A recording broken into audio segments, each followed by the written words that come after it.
Ball State Sports Links Driven is proudly presented by Stoops Automotive. Online at stoopsauto.com.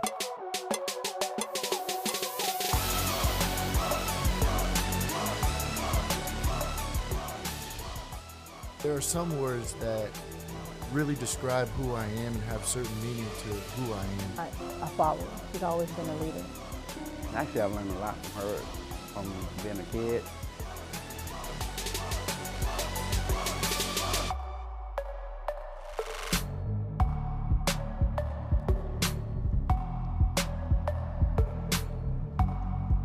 Inside the beautiful SportsLink studios, this is the award-winning show Driven, presented by Stoops Automotive. Per usual, Allison Luthman, I'm Connor Onion. Allie, how you doing? Well, it's great to be here on our first official episode of spring. Now, Connor, we know in a lot of sports that running is just a given, a small part of the big picture. That is, unless you're a track athlete, where the fundamentals are turned into a science.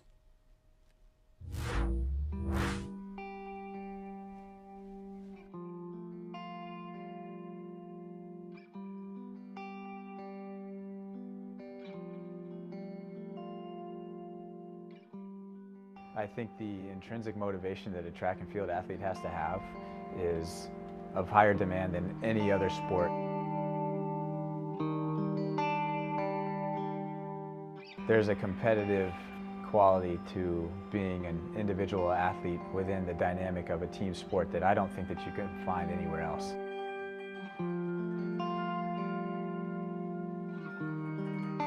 That's what I love about it, is you get out of it what you put into it, and really at the end of the day, it's all on you. I don't know if you can say that about any other sport.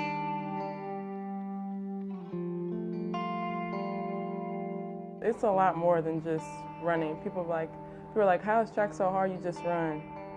No, it's a lot of mental. You have to be mentally tough. Some of the workouts, people wouldn't make it. So I mean, mentally you have to be tough.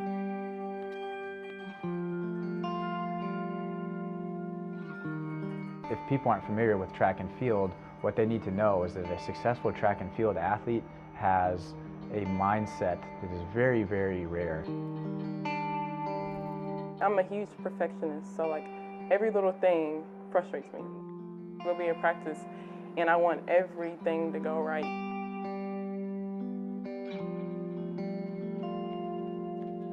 I don't know if people are aware of how obsessed over the small details you have to be a successful track and field athlete. When I come off races, I'm very critical. The moment I come off, I'm like, okay, what can I do better next time, or what do I need to do, to run faster? Where you may see people running, jumping, or throwing, we have made that a science. What is a given in other sports is the reason why we show up every day. My time here has been fantastic, and it's been fantastic in really two different avenues.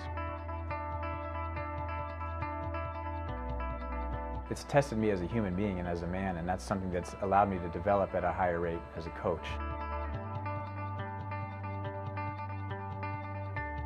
It's been really nice for me. We have the relationship where we bounce off ideas off of each other, and we work really close with one another. You can measure the tangible culture change in our program right now, which is, in my opinion, the single most important dynamic to what we're doing. We've raised the bar consistently every single week, and we're going to ask that the kids do that over and over and over again.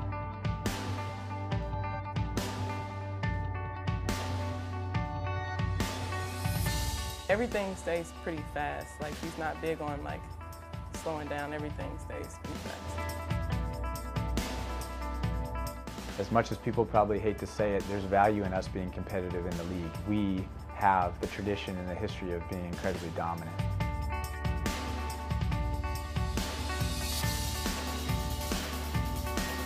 There's value in feeling good about what you're doing, and I think you ask anybody involved in our program and they all feel good about what we're doing, and that's rare, and it's awesome.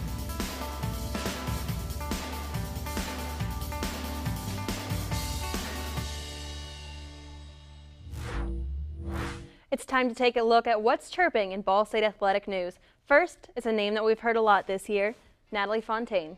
Natalie notched her 7th straight double-double, Allie, in the upset win for Ball State women's basketball in the first round of the WNIT. For Natalie Fontaine, it was familiar territory, the second time in her career as a Cardinal that Ball State knocked off a Big Ten opponent in the WNIT. Her freshman year, they defeated Minnesota. The best player in school history blossomed in front of our eyes. She'll surely be missed as she graduates this May. And next to Denasia Christian, we'll have more of her story in just a moment. Connor, what can you tell us about her recent accomplishments? Well, Denasia, after her freshman year, endured a coaching change as Joanna Salim came in for her sophomore season. Salim really believed in her, convinced her to stay rather than going back to the East Coast, as she's from Roanoke, Virginia. And I'd say that Denasia, Coach Salim, the entire Ball State program has no regrets as she leaves Ball State as one of the most accomplished gymnasts of all time. There's no doubt about that. Sticking with gymnastics, 5 of the team members have been invited to the NCAA regional meet. Yeah, after a strong showing at the MAC championships earlier on this month, the team finished second, surprising the entire conference. Now 5, as you mentioned, will go on individually to compete in Iowa City on April 2nd for regionals. Christian and Ebeyer on the vault and floor, Penny on the bars with Beckler as her alternate, and then Bailey Bell on the beam with Penny as her alternate. All right, thank you, Connor. And as promised, here's a story of Denasia Christian in which important person is missing at her competitions. Hi, my name is Denasia Christian from Roanoke Academy of Gymnastics in Southwest Roanoke, Virginia. I'm a 5th year level 10 and I'm an 11th grader at Patrick Henry High School. I'm hoping to further my gymnastics career on a collegiate level. I didn't really know that I would get as good as I did. She's not a follower. She's always been a leader. Actually, I've learned a lot from her, from being a kid, and even now, it's just being strong, being determined, being fearless. I know in club, everyone's like, you don't understand your potential. To me, it was like, I'm just flipping, like that's all. And then once I got here and it started being like more of a team thing instead of I'm just doing it because I like it. She's very bouncy and had a ton of potential. I don't know that she really understood, and most freshmen, when they're coming in, it's difficult to find a freshman that really understands how to harness that potential and really be just a competitor from day one on all 4 events. That's where a lot of my improvements came in, and me actually, I guess, meeting that potential that everyone had been talking about my whole life kind of fell into place.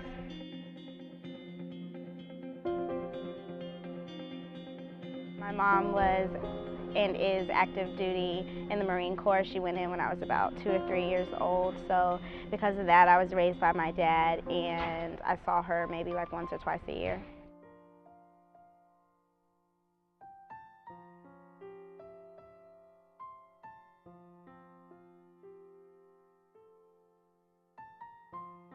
I'm the postal finance officer / the postal chief, so I'm in charge of the whole operation. It's just basically what you would do at a regular post office, but we're just the military side of the house. I would go home like 72 hours or 96 hours that we would have. Sometimes I would be able to take leave.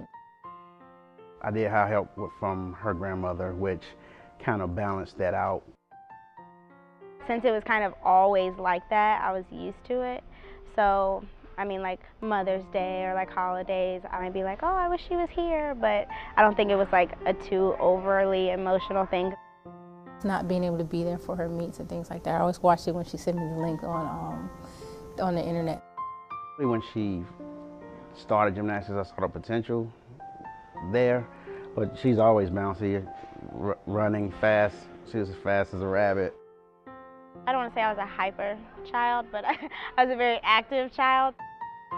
She's always been like that. I mean, her grandmother, even when she was just starting to walk, said she would be a gymnast, and look, there she is. My first impression of Denasia when I got here was just raw talent, just an incredibly talented young lady. She's a little firecracker. I mean, you can never tell when she's tired. She always has that extra power and effort. So I just think all around she's a little spunk. My mom being active duty and like moving all the time and being in Japan and being in Iraq and stuff, she's actually only seen me compete once ever, and that was in level 9, so maybe when I was like I'm not even sure what age that was, but in high school, she saw me compete one time. But my dad, obviously, because I lived with him, he was the one I traveled to meets with. He's at every meet. I'm glad to actually be here for one of her meets. When she was back in club gymnastics, we were there. I was there all the time, but we'll actually get to see her compete and be in the environment, and especially at our home school. It's going to be super emotional because it's like the end of my last season of gymnastics. My family's there. It's just going to be like really incredible. I get all like teary-eyed just thinking about it because I'm just really excited. Like it's going to be awesome. Sending us to the anchor on floor for Ball State. Denacia Christian trying to seal the first conference win of the year for Ball State. A senior. Preparing for her final pass. Round up back handspring double tuck. Huge, great landing.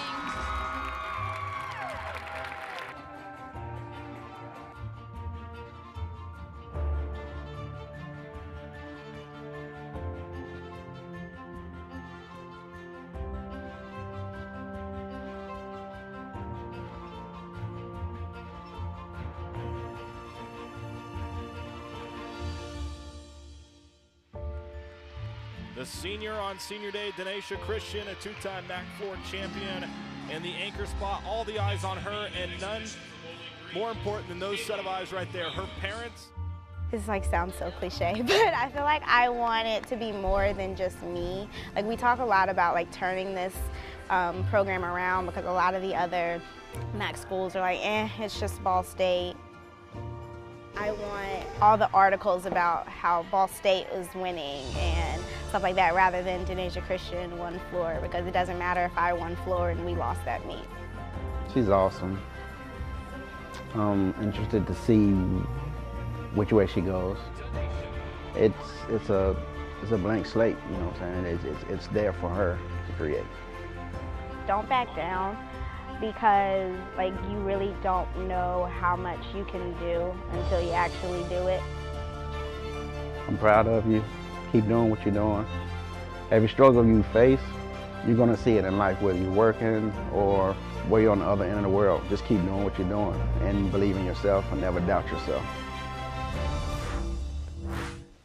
There's been a long-standing debate in sports whether or not it's more beneficial to play several sports or to specialize. For Parker Swartz, he's been a guy in the past that has played several sports, but currently he finds himself in a specialist role as a server for the Ball State men's volleyball team, and not to mention, he's one of the best on the Cardinals this season. Let's get to know Parker a little bit better in this Meet the Athlete.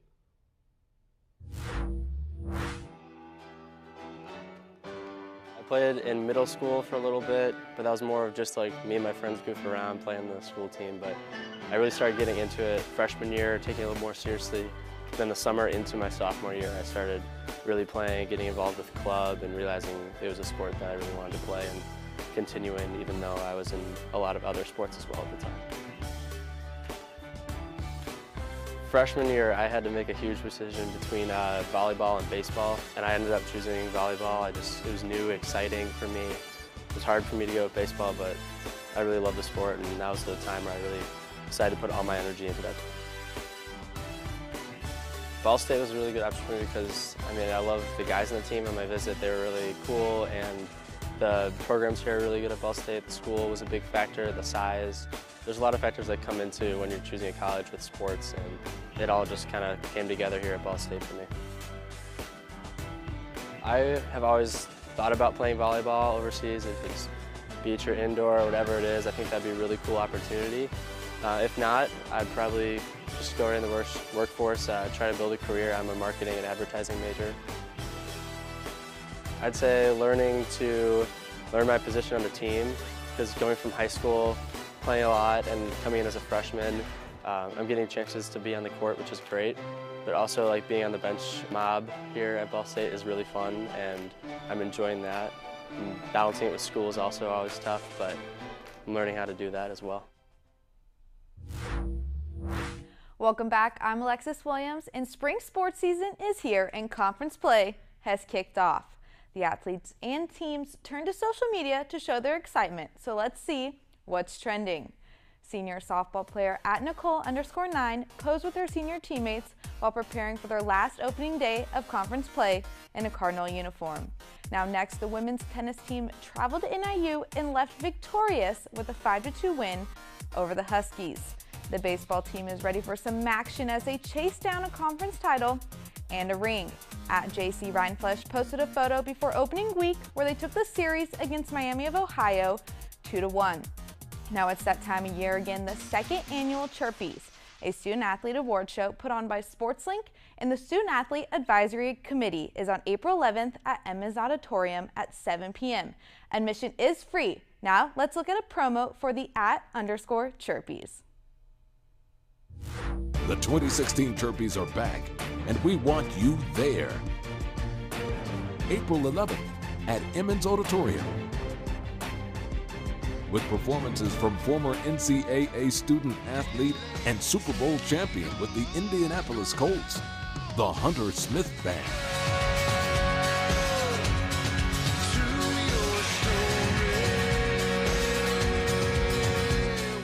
Plus, New Orleans Saints wide receiver Willie Snead. And star of television and the big screen, Orlando Jones.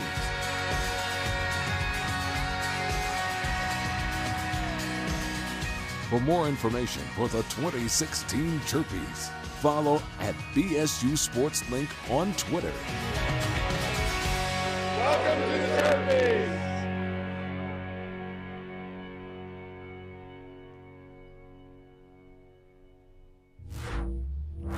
Be sure to check the Chirpies out on ESPN3 on April 11th and join the conversation, #TheChirpies.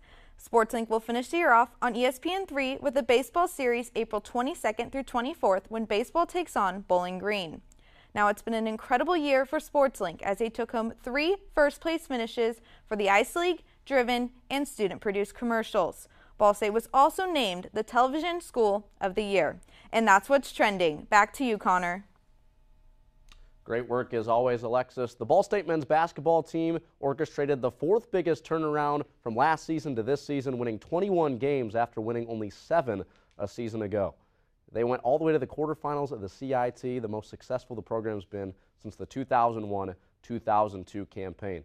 Now on the surface, it was the likes of Franco House and Bo Calhoun that powered the Cardinals, but off the floor, it was a member of the staff named Devin Ely who did not allow his limitations to hinder the contributions that he made to the Ball State men's basketball program. There are some words that really describe who I am and have certain meaning to who I am, but there are other words that have no effect on me.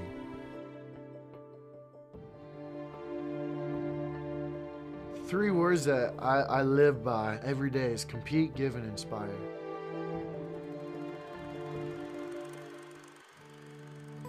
I came from a small town called Pittsburgh, Ohio. Really small town, really close-knit community.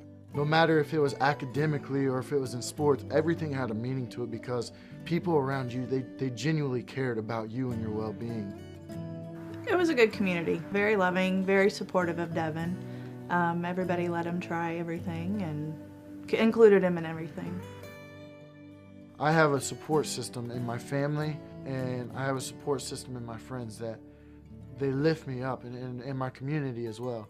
They lift me up and they're my crutch. To where if I fall, they're gonna help pick me back up. They're not gonna let me fall. Devin has spina bifida occulta. They took us down to Children's and they diagnosed him down there 3 days after he was born. There was a cord wrapped around his spinal cord. A tethered cord is what they call it, and it was restricting the nerves to go where they needed to go. All of that happened while pregnancy. It was very hard, first-time mother. I remember I want to say it was a full-length cast, a body-length cast, came up to about my chest. And I remember saying, I want to be up, I want to be doing something. I remember coming home and saying, hey, I want to play baseball, I want to go out there. We needed to find an easier way and make an adaptation to where I could play. We had a couple. That was his coach, Mike and Carrie Fitzhands, and they took an old crutch of his and welded it and put a T-ball bat on one end and basically made it into a crutch bat. And He would hit, swing with one hand, and then put it down and run. My parents were just thinking how he's gonna hit it and then go get his crutches and go run to first base. And my grandpa had the idea to make a contraption. Really, it was until about the time I got to about 5th grade. And that's when I slowly had to stop playing. And at the time, I was kind of looking like, okay, what am I going to do? And that's when I became an ambassador for Children's. My name is Devin Neely. I live in Arkham. Last year, I was chosen to be one of the ambassadors of Dayton Children's Medical Center. I feel very honored that I was chosen to represent all of the kids at all of the children's hospitals in Ohio. Thank you so much, Children's Miracle Network. Being selected, it gave me a chance to see so many people who were worse off than I was. I knew what I had and I knew what I was going through, but seeing what other people were going through and seeing the impact they could make on my life was just really eye-opening, I would say. I always had a love for sports, and it was like, well, I'm away from sports right now, and I just don't like that. So kind of going through my 6th grade year, I kept having one of my best friends, Travis, he kept coming up to me saying, Dad, come manage for us. I remember sitting with my grandpa at supper one night, and he told me a story about how he had been a manager in high school, and he said it was some of the greatest times of his life. I look back, and that's when my life really changed. Start managing basketball and never look back. It was Arcanum and FM, and it's a big rival, but a good rival. They're two wonderful communities that came together in several instances for Devin throughout his life, and was very thankful that it was that game. I remember kind of going in, normal game day stuff, I got my shirt and tie on, I'm dressed up. I always said shirt and tie, that's dressed for success, we're ready to go. I remember Coach kind of coming into the door at the gym and going, hey Dev, he goes, come here real quick, we need to talk to you. He takes me back in, we go into the locker room, and I remember looking up and I see 52 hanging on one of the lockers. He goes, what's your thoughts on getting in tonight's game?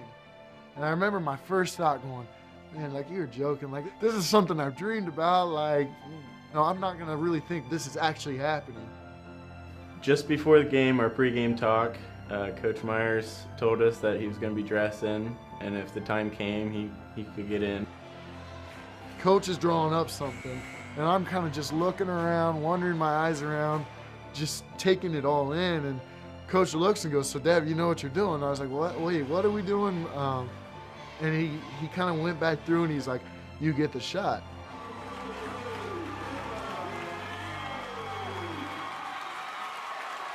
As I'm walking out on the court, the standing ovation, it just made me realize what I've done to this point has impacted so many people. 2 games to help him walk, and he is wearing a uniform tonight in the number 52. And he checks into the ball game. SM with the basketball. They're going to get to Ely on the block. Missing the first shot and hearing everybody kind of going, oh no, but keep trying, I guess, and he got another chance. Rebound, Franklin Rowe. Ely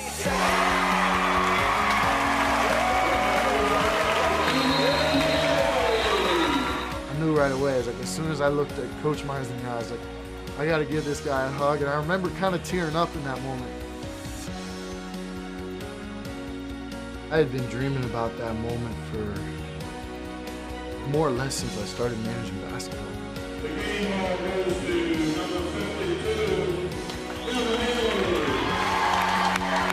It overcame every aspect of what I dreamed of. Devin inspires a lot of people around this community. He is my biggest hero. He's gone through a lot, and he doesn't show anything for it. I mean, he works hard. With being a manager in college, it was kind of one of those that started coming late my senior year. I had called to the basketball office here the summer going into my freshman year. I kind of more or less said, I have an interest in managing basketball. I want to be around the game. I've been around the game.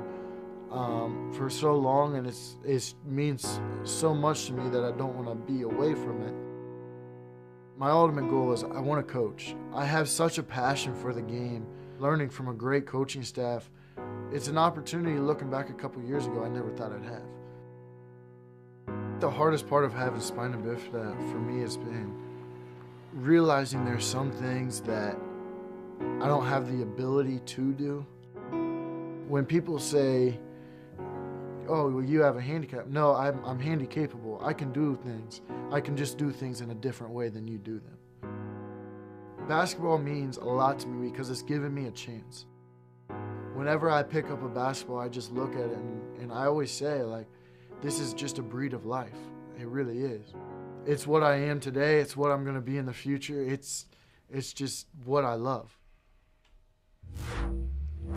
That's one of those stories in sports that everyone loves to hear. It's great to have someone that's touched so many hearts right here at Ball State. Yeah, he's persevered early on in his life and also here recently after 5 wins and 7 wins the past 2 seasons for Ball State men's basketball. Now he's starting to see the fruits of his labor as Ball State won 21 games this season.